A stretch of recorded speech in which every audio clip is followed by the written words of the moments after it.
So I think when it comes to hearing the voice of God, there's so much going on, social media and notifications and the news, and life nowadays is so busy.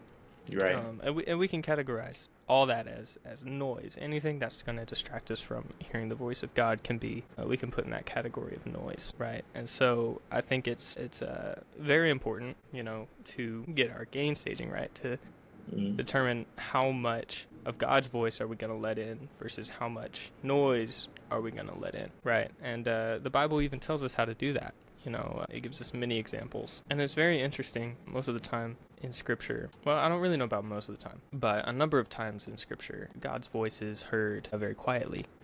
He tells us to be still.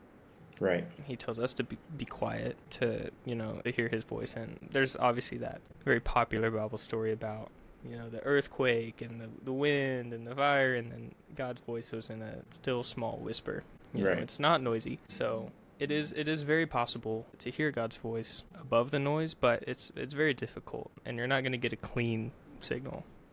Yeah, absolutely. For real.